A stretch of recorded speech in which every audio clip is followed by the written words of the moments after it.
हाँ जी, vernier caliper जो है इसके दो हिस्से, ये वर्नियर स्केल है, ये वाला, ये देखिए नीचे देखिए लिखा वर्नियर स्केल, और जी ये जी वाला जो सर। बड़ा आप देख रहे हैं ये है मेन स्केल।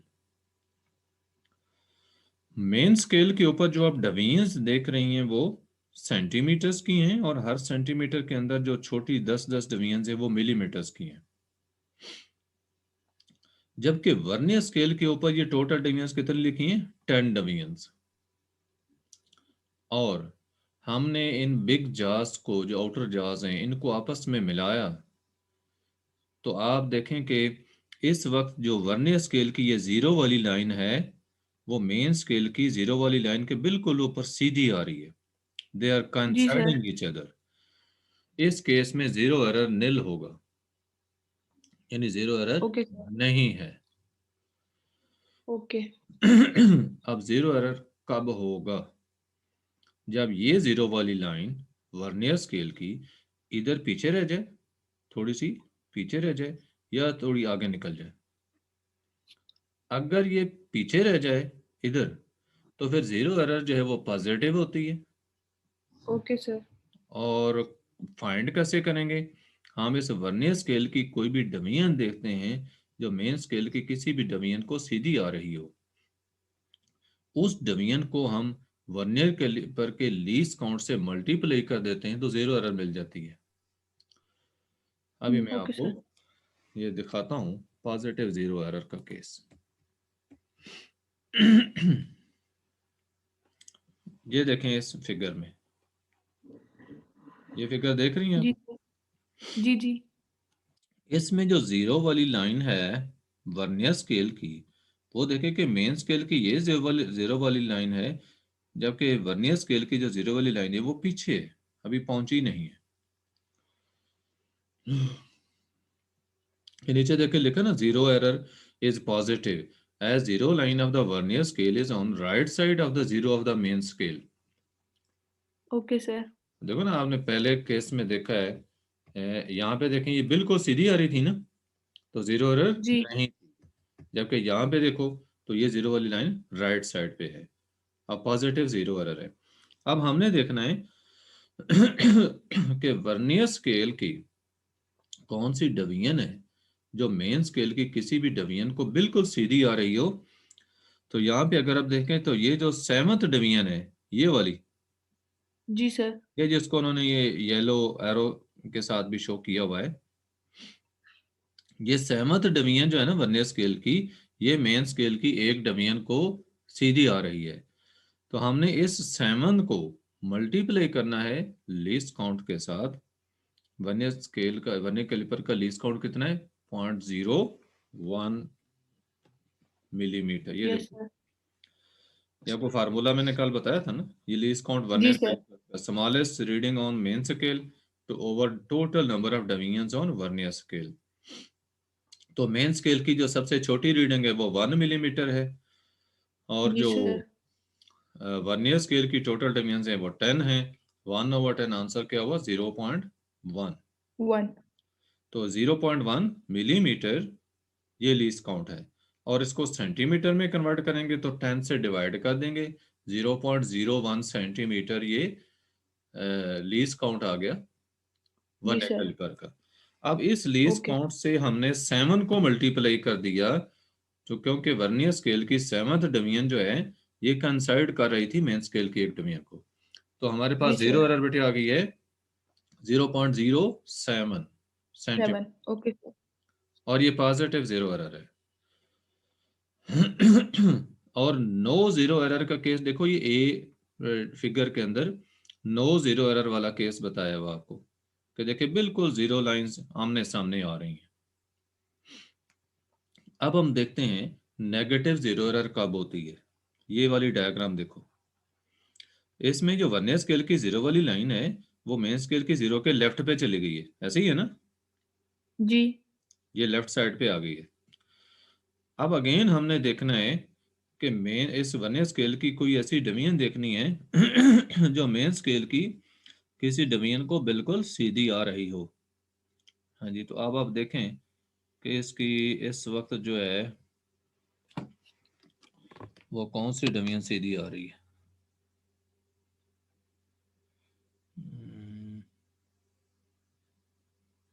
पांचवी डिवीजन। 5 सर। हाँ जी, पांचवी डिवीजन जो आ रही है, तो हम इस 5 को अगेन मल्टीप्लाई कर देंगे लीस्ट काउंट 0.01 के साथ, तो 0.05 जो है ये इसका इसका आ जाएगा जीरो एरर, और ओके वो सर। होगा नेगेटिव। जीरो एरर नेगेटिव होगा, जीरो करेक्शन क्या होगा, पॉजिटिव। यानी हम मेजरमेंट लेंगे, मेजरमेंट लेने के बाद उसके अंदर ये जितनी जीरो एरर की वैल्यू है 0.05 सेंटीमीटर, ये प्लस कर देंगे, तो हमें करेक्ट रीडिंग मिल जाएगी। हाँ जी, जीरो एरर का पता चल गया आपको वर्नियर जी कैलिपर। सर। अभी वर्नियर कैलिपर की जीरो एरर का कोई प्रॉब्लम है, कंफ्यूजन है तो पूछें। नहीं सर, बस इसी का था। अब आप देखें, ये आगे उन्होंने मेजरमेंट भी एक दी हुई है, ये भी आपको समझा देता हूँ थोड़ा सा। ये देखें, ये सिलेंडर है, इसका हमने डायमीटर फाइंड करना था, तो इसको बिग जास के अंदर रखा हमने। उसके बाद यहाँ पे देखो, ये जो जीरो वाली लाइन है वर्नियर स्केल की, ये मेन स्केल की किस डिवीजन को सीधी आ रही है? तो आप अगर देखें तो ये 2 सेंटीमीटर है, उसके बाद ये 2.1 है, फिर 2.2 है, तो ये 2.2 से थोड़ी सी आगे है, लेकिन 2.3 से थोड़ी पीछे है। देखें ऐसे ही है ना। जी सर। तो हमने ये करना होता है कि मेन स्केल की रीडिंग जो कि इस वर्नियर स्केल की जीरो की लेफ्ट साइड पे है, उसको हम नोट कर लेते हैं। तो आप क्या नोट करेंगे? 2.2 सेंटीमीटर। 2। Okay sir. 2.2 नोट करने के बाद अब आपने देखना है कि इस वर्नियर स्केल की कोई और डिवीजन जो मेन स्केल की किसी डिवीजन को बिल्कुल सीधी आ रही हो, तो वो पांचवी डिवीजन देखें इधर। जी सर। ये पांचवी बिल्कुल सीधी आ रही है ना। Yes sir. तो हमने क्या करना है कि इस 5 को लीस्ट काउंट से मल्टीप्लाई कर देना है। लीस्ट काउंट कितना है वर्नियर स्केल का, वर्नियर कैलिपर का? 2 पॉइंट। हाँ, सर इसी वाले का। वर्नियर कैलिपर का लीस्ट काउंट कितना है? 0.1 सर। 0.1 मिलीमीटर, या सेंटीमीटर में कितना है? 0.01। यस, हम 0.01 को मल्टीप्लाई करेंगे 5 से, तो हमारे पास आंसर कितना बन गया? 5। 0.05। इस 0.05 को हम 2.2 में प्लस करेंगे, तो आंसर बन गया 2.25। Okay sir. ये 2.25 सेंटीमीटर डायमीटर आ गया सिलेंडर का। हाँ जी, मेजरमेंट लेने का पता चल गया कैसे मेजरमेंट लेते हैं।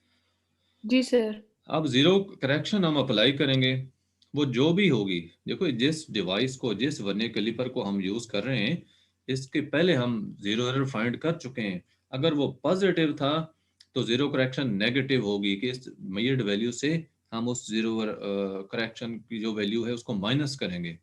और अगर वो नेगेटिव था तो जीरो करेक्शन पॉजिटिव होगी, यानी इस वैल्यू में उसको प्लस करेंगे।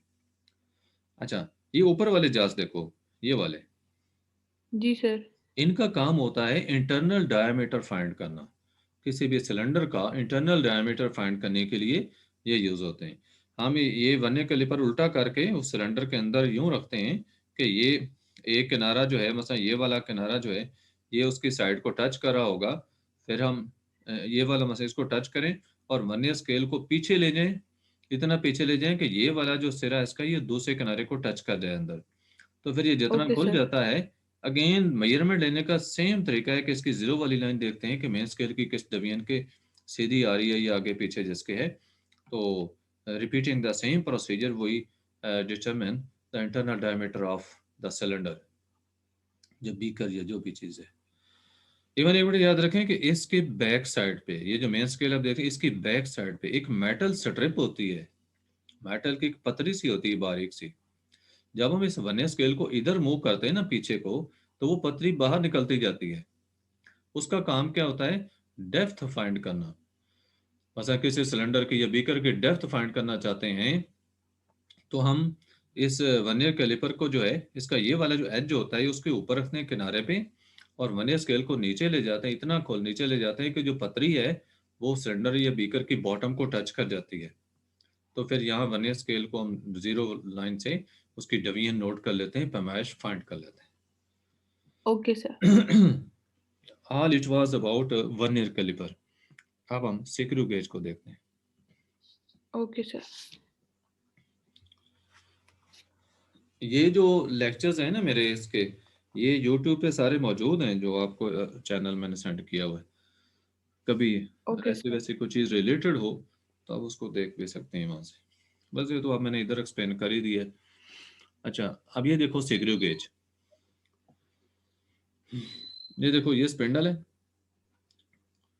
ये स्टड है, हम्म। ये जो है ये इंडेक्स लाइन है, या जिसको डेटम लाइन कहते हैं या बेस लाइन कहते हैं, ये वाली। Okay sir.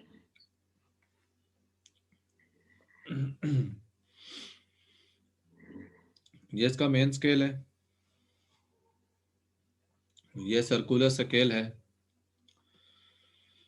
ये रैचेट है, ये थिम्बल है, और ये मेटल फ्रेम हो गया जो यू शेप होता है। ये यहाँ पे लाक होता है, ऊपर लिखा ना लाक, जी सर। ये लाक होता है। इसका काम ये होता है कि जब हम इसको रिक्वायर्ड लेवल पे थिम्बल को, रैचेट को घुमा कर ले जाते हैं, तो उसके बाद इसको हम लॉक कर देते हैं ताकि ये मेजरमेंट डिस्टर्ब ना हो, मेजरमेंट में कोई मिस्टेक ना आए। Okay sir. रेचेट से पकड़कर हमने इसको घुमाना होता है। और ये जो होता है मेन स्केल है।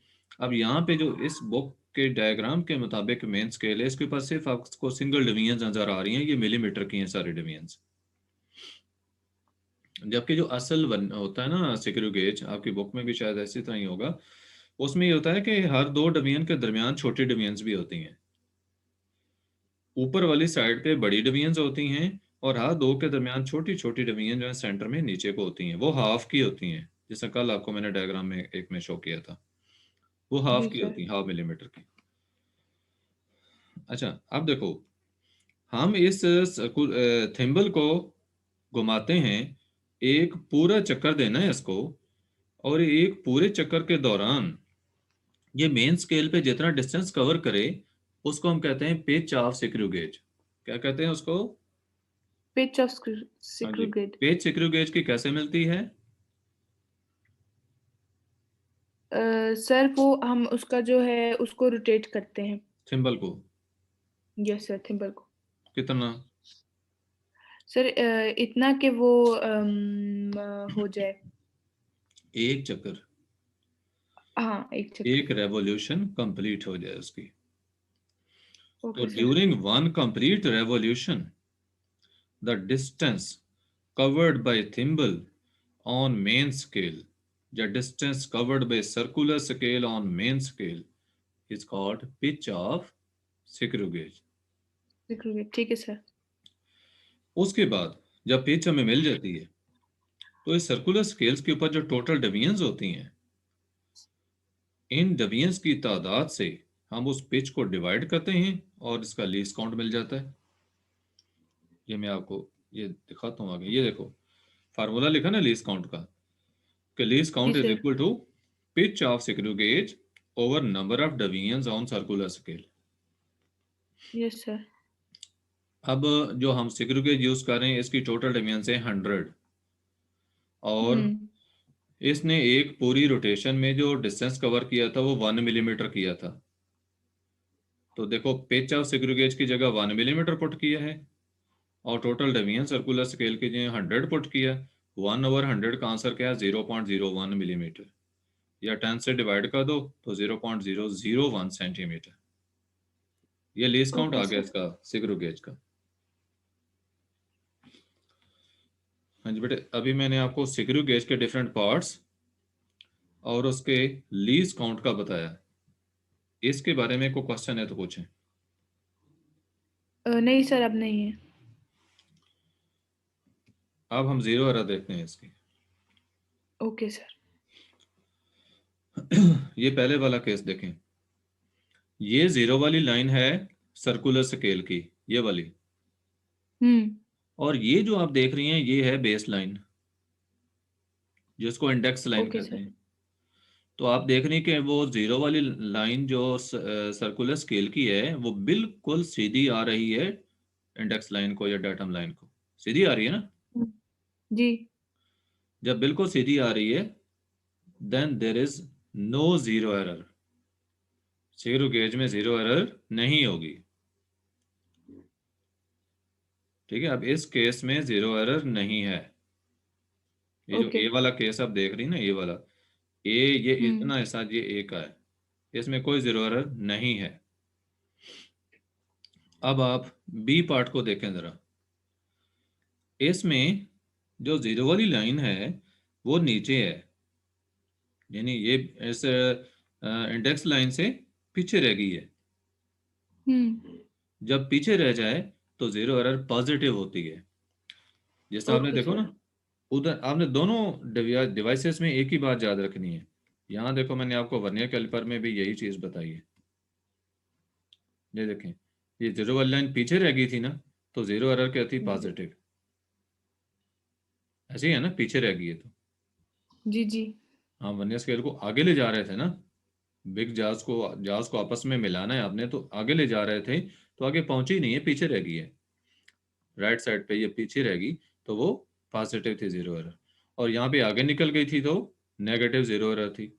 अब सेम केस देखें यहाँ पे वर्नियर कैलिपर में, कि ये जीरो वाली लाइन इसकी पीछे रह गई हुई है, अभी आगे पहुंची ही नहीं है, क्योंकि इस वक्त कौन सी लाइन है जो कंसाइड कर रही है?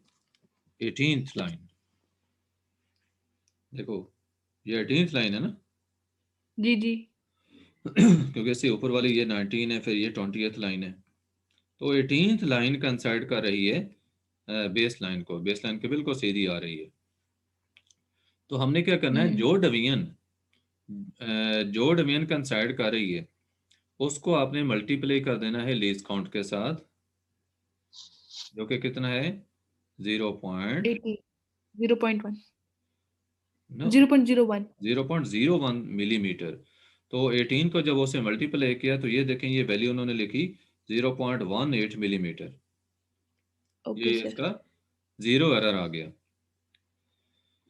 तो ये 18 कैसे मिल रहा है? देखो बेटे, जीरो जो है वो 18 डिवीजन्स पीछे है। हम्म। जीरो 18 डिवीजन्स पीछे है, कि अभी 18 डिवीजन्स आगे पास हों तो तब जीरो आती है यहाँ पे। इसलिए हमने 18 को लीस्ट काउंट से मल्टीप्लाई किया है और जीरो एरर मिल गई, और ये है पॉजिटिव जीरो एरर। असल मेजरमेंट जब ले ओके लेंगे सर। तो असल मेजरमेंट में से इसको क्या करना होगा? माइनस करना होगा। माइनस करना होगा जीरो एरर की वैल्यू को, कि जब भी जीरो एरर पॉजिटिव होती है तो जीरो करेक्शन नेगेटिव होती है। अब जरा दूसरा ओके केस सर। देखें। यहाँ पे अगर आप देखती हैं तो जीरो वाली लाइन देखो ऊपर चली गई है। जी।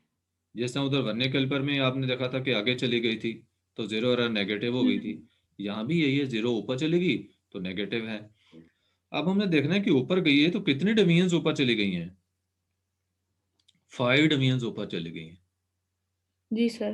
क्योंकि देखो ना, 95 वाली लाइन फेस कर रही है इस इंडेक्स लाइन को, तो 5 डिवीजन्स ऊपर।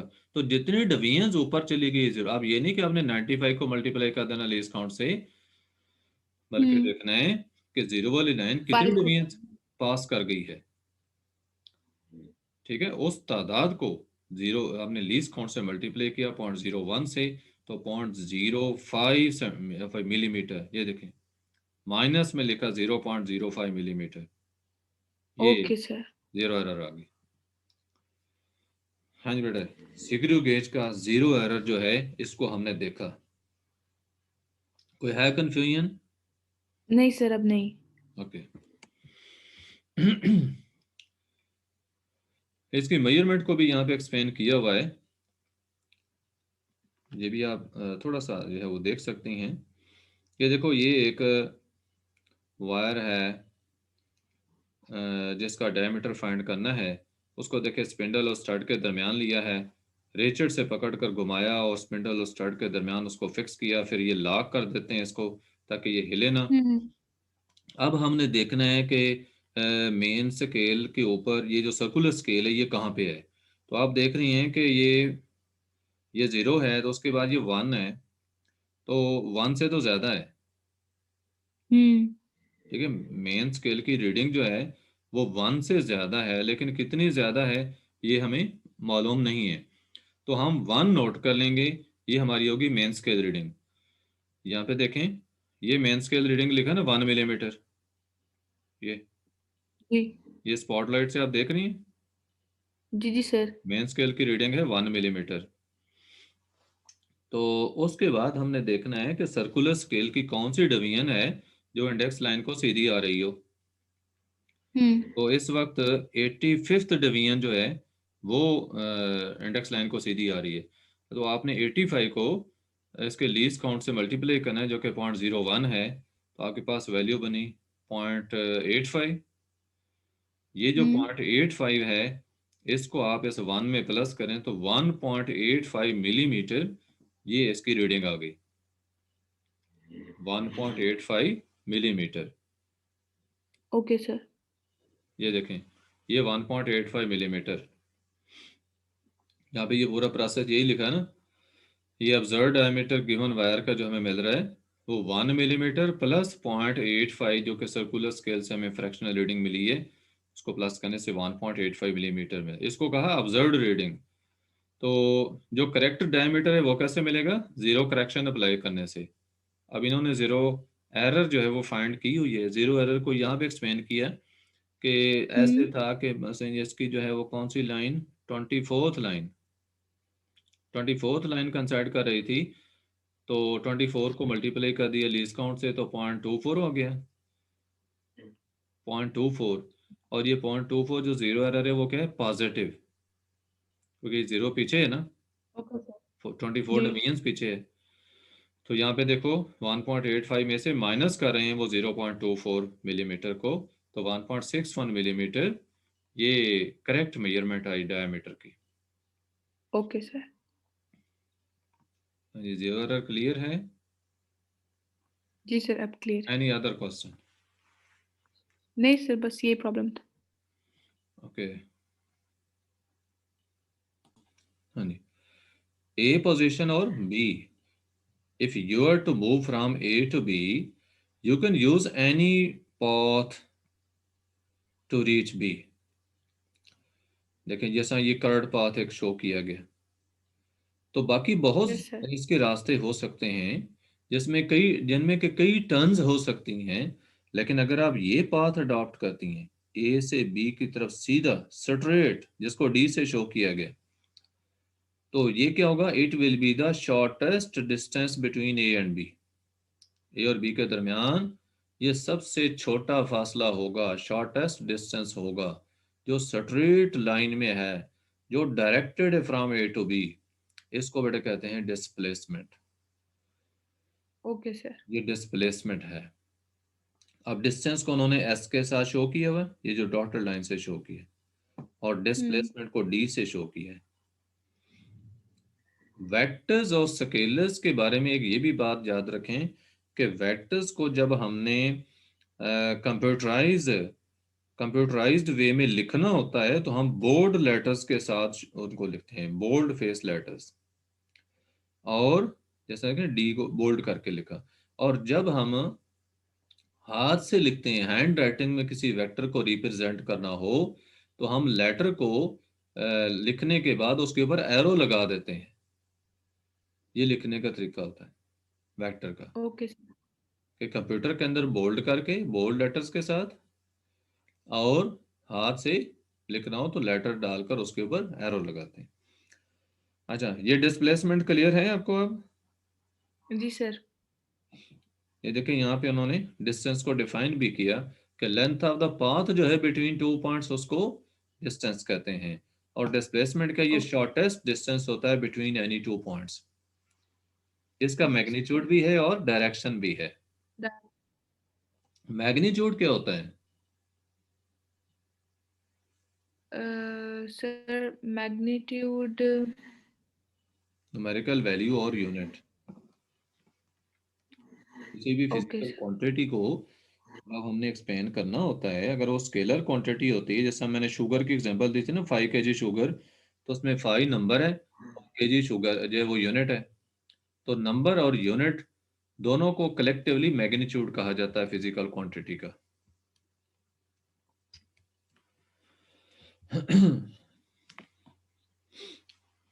अच्छा, वेलोसिटी देखें बेटा, displacement over time taken.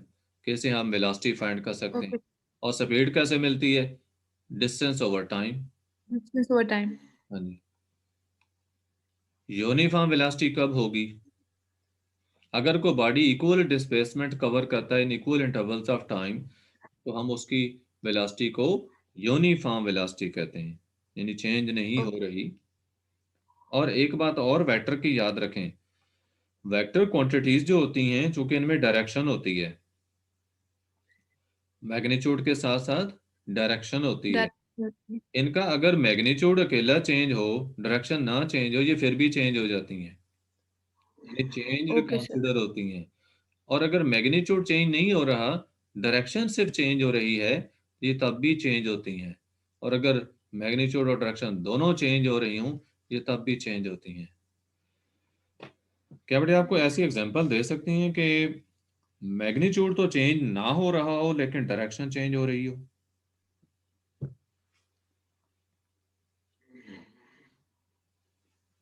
Circular motion, circular path पे जो ऑब्जेक्ट मूव कर रहा है ना, अगर यूनिफॉर्म वेलोसिटी से, यूनिफॉर्म स्पीड से, तो उसकी डायरेक्शन जो है वो हर पॉइंट पे चेंज हो रही है, लेकिन उसका मैग्नीट्यूड सेम है। Okay sir. ये एक्सलेशन को देखें, फाइंड किया हुआ कि चेंज इन वेलोसिटी को टाइम से डिवाइड कर दें, जिस टाइम में वो चेंज अकर हुई है, तो हमें एक्सलेशन मिल जाता है। ये वी एफ से फाइनल वेलोसिटी को शो किया है, वी आई से इनिशियल वेलोसिटी, और जिस टाइम में ये चेंज आई है उसको टी से शो किया है। अब यूनिफॉर्म एक्सेलरेशन क्या होता है, अगर किसी बॉडी की जो वेलोसिटी है इक्वल इंटरवल्स ऑफ टाइम में इक्वल चेंजेस उसके अंदर आ रही हों, तो उसकी वेलोसिटी को हम उसके एक्सेलरेशन को हम कहेंगे यूनिफॉर्म एक्सेलरेशन। और इसका जो ओके ग्राफ सर। होगा velocity time graph, it will be a straight line inclined along time axis. अब ये ग्राफ्स आगे आ रहे हैं जिनको हमने असर यहाँ पे डिस्कस करना था। ये है डिस्टेंस टाइम ग्राफ। अच्छा, अब इस ग्राफ से आप क्या रिजल्ट निकाल रही हैं कि जब distance time graph straight line है पैरेलल टू टाइम एक्सिस, देखें ये टाइम एक्सिस है और ये है डिस्टेंस को शो किया हुआ, डिस्टेंस टाइम ग्राफ है ये वाला रेड लाइन से शो किया, और ये स्ट्रेट लाइन है पैरेलल टू टाइम एक्सिस। तो बेटे देखें वाजे नहीं हो रहा कि यहाँ जितना भी डिस्टेंस, मतलब 15 किलोमीटर हो गया था, अब टाइम पास होता जा रहा है लेकिन डिस्टेंस वही है। तो ऐसा कब पॉसिबल है कि जब गाड़ी रुक जाए, ठीक है गाड़ी रुक गई है, टाइम गुजरता जा रहा है लेकिन गाड़ी मजीद को डिस्टेंस कवर नहीं कर रही, इट मीन कि वो जहाँ रुकी थी वहीं रुकी हुई है। So object is at rest. Okay sir. अगर ग्राफ स्ट्रेट लाइन हो, distance time graph straight line हो पैरेलल टू टाइम एक्सिस, तो हम क्या कहेंगे कि object is at rest. Rest. अच्छा, अब हम देखते हैं दूसरा केस, ये वाला केस देखें, ये भी डिस्टेंस टाइम ग्राफ है लेकिन ये स्ट्रेट लाइन है इंक्लाइंड अलोंग टाइम एक्सिस। देखें 5 सेकेंड टाइम है, तो ऑब्जेक्ट ने डिस्टेंस किया था 10 मीटर का। 10 सेकेंड टाइम हुआ, ऑब्जेक्ट ने 20 मीटर डिस्टेंस कवर कर लिया। तो देखो 20 मीटर वाली लाइन हॉरिजॉन्टल है, ये वर्टिकल है, जहाँ पे ये दोनों लाइंस मिल रही हैं क्रॉस हो रहा है वहाँ पे हम पॉइंट्स लगाते जाएंगे, फिर आप पॉइंट्स को आपस में मिलाएंगे तो ये स्ट्रेट लाइन जो मिलती है कि 15 सेकेंड में देखो ये 30 मीटर का डिस्टेंस है, 20 सेकेंड में देखें तो 40 मीटर का डिस्टेंस है, तो ये स्ट्रेट लाइन है। ये स्ट्रेट लाइन क्या शो कर रही है, वेलोसिटी चेंज हो रही है या नहीं? हो हो रही है सर। यहाँ पे ये देखें, यहाँ पे ये देखें कि ऑब्जेक्ट नहीं, वेलोसिटी बेटे चेंज नहीं हो रही यहाँ पे, वेलोसिटी चेंज नहीं हो रही, वेलोसिटी उसकी कांस्टेंट है। क्यों कांस्टेंट है, हमने देखना है कि उसने देखो पहले 5 सेकंड में कितना डिस्टेंस कवर किया, 10 मीटर। 10 metre sir. ये देखो ना 5 सेकंड में, तो उसमें 10 मीटर डिस्टेंस कवर किया। यहाँ पे जो अगले 5 सेकंड्स हैं, ये 5 to 10, ये भी 5 सेकंड्स है ना, इन जी फाइव सर। सेकंड्स में ऑब्जेक्ट ने कितना डिस्टेंस कवर किया है, ये 10 से 20 कितना हो गया, ये भी 10 मीटर। जी सर। इसी तरह 10 से 15, ये थर्ड जो 5 सेकंड्स हैं उनमें कितना डिस्टेंस कवर हुआ है, 30 - 20 वो भी 10 मीटर। यहाँ पे देखें 20 माइनस 15, ये जो 5 सेकंड का इंटरवल बनता है, इस इंटरवल के दौरान ऑब्जेक्ट का डिस्टेंस कितना है? वो यहाँ से मिलेगा 40 माइनस 30, वो भी 10 मीटर। तो जी। जब आपने देखा कि इक्वल इंटरवल्स ऑफ टाइम्स में ऑब्जेक्ट ने इक्वल डिस्टेंसेस कवर किए हैं, तो उस ऑब्जेक्ट की स्पीड को हम क्या कहेंगे? यूनिफॉर्म स्पीड या कांस्टेंट स्पीड। हम कहेंगे ये ऑब्जेक्ट कांस्टेंट स्पीड से मूव कर रहा है। तो जब भी distance time graph straight line हो, इस तरह से स्ट्रेट लाइन हो कि इंक्लाइंड अलोंग टाइम एक्सिस हो, तो उसकी स्पीड क्या होगी? Constant speed. ठीक है, ये ओके सर। कांस्टेंट स्पीड या यूनिफॉर्म स्पीड है। और जिस आप फाइंड पहले भी देख चुके हैं कि हमें मिलती कैसे, slope of the line find करने के, वो जो ग्राफ होता है उसका स्लोप फाइंड करते हैं। जैसे यहाँ देखें, स्लोप फाइंड किया, ए बी लाइन का स्लोप हमने फाइंड करना है, ये ए बी लाइन ए से लेकर बी तक। तो इसका हम्म। राइज कैसे मिलेगा? ये बी पॉइंट पे सीधी लाइन क्या है? 30। जी। 30 में से ये ए की इधर है 10, माइनस कर दें, 30 माइनस 10 20 आ गया। हम्म। ये ई एफ से जो कि रिप्रेजेंट किया, तो ये डिस्टेंस ई एफ जो है ये राइज है, ये 20।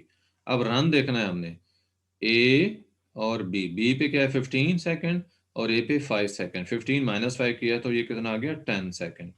ये 10। देखो 20 को 10 से डिवाइड किया तो 2 मीटर पर सेकेंड ये स्पीड आ गई। Okay sir. स्लोप से स्पीड कैसे मिली? क्लियर हो गया? Yes sir. अब देखें, अब ऑब्जेक्ट वेरिएबल स्पीड से मूव कर रहा है।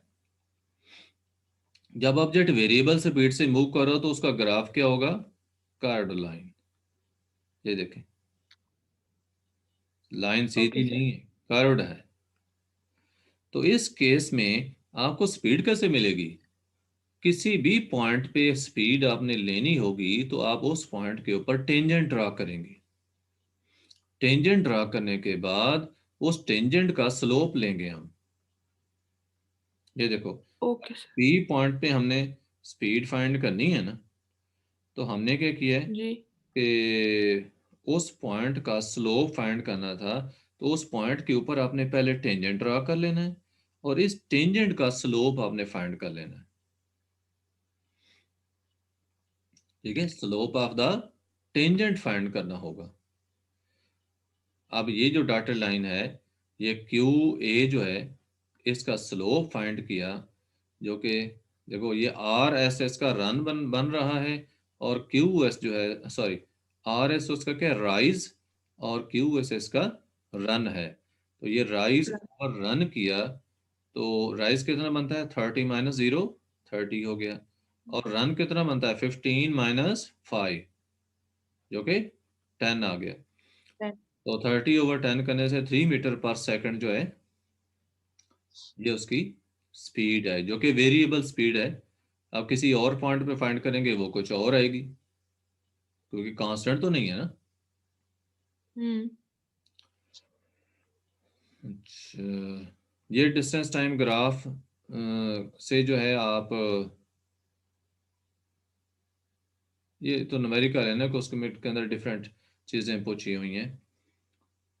तो मसला इनिशियल स्पीड पूछ सकते हैं, फाइनल स्पीड पूछ सकते हैं, किसी भी टाइम में कोई डिस्टेंस कवर्ड पूछ सकते हैं। वो तो डिफरेंट केसेस हैं, उनको छोड़ें भी, ये आपसे कंसर्न नहीं है। ये चीज़ है एक जो आपसे कंसर्न है।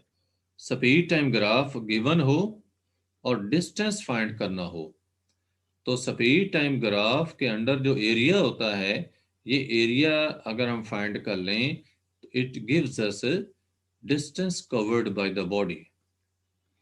अब देखो ये एरिया कैसे मिलेगा? ये ओ ए बी सी, ये जो फिगर बन, ये ट्रेपेजियम है ना। हम्म।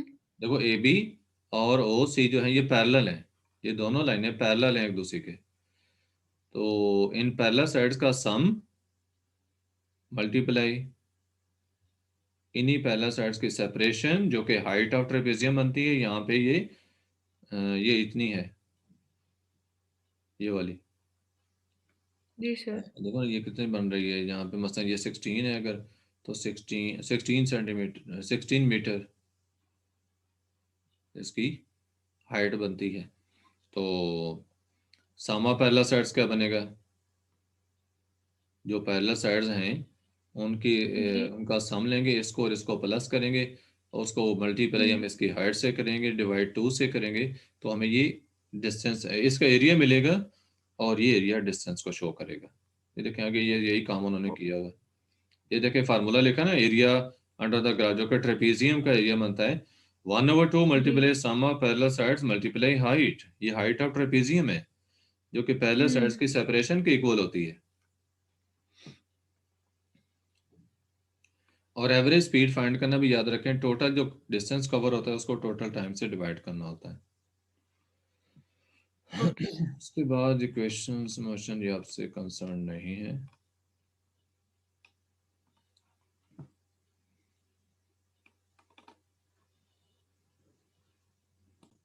वेलोसिटी का क्या? वेलोसिटी का जो आपने बताया था कि वो एक सर्टेन पॉइंट पे अक्सर चेंज नहीं होती है। जिस तरह अगर वो स्ट्रेट लाइन जा रही है, हाँ। यूनिफॉर्म है, तो उसमें वेलोसिटी चेंज नहीं होती।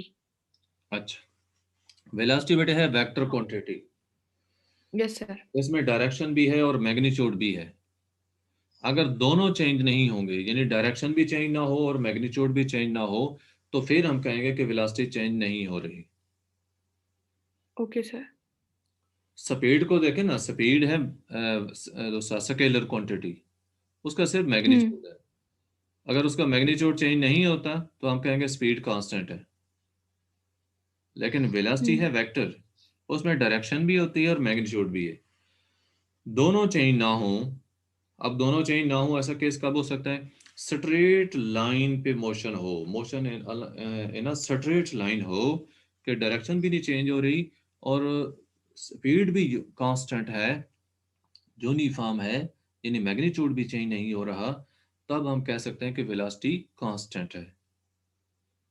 और अगर मैग्नीट्यूड चेंज ना हो रहा हो, ओनली डायरेक्शन चेंज हो रही हो, तब भी वो कांस्टेंट नहीं होती। उसको हम वेरिएबल काउंट करते हैं, हम कहते हैं वो चेंज हो रही है। वैसे जो कर्ड पाथ पे मोशन है ना, कर्ड पाथ पे या सर्कुलर जी पाथ ही ले लें, सर्कुलर पाथ पे जो किसी ऑब्जेक्ट की मोशन है, इसमें हर पॉइंट पे उसकी डायरेक्शन चेंज हो रही होती है, हम्म तो इस वजह से वेलोसिटी कांस्टेंट नहीं रहती। और जो सर्कुलर मोशन परफॉर्म करने वाला ऑब्जेक्ट है उसका एक्सलेरेशन उसके अंदर होता है जिसको हम सेंटीपिटल एक्सलेरेशन कहते हैं। और जो सेंटीपिटल फोर्स होती है, इसकी वजह से वो सर्कुलर पाथ पे मूव कर रहा होता है। और यही सेंटीपिटल फोर्स कौन सी है?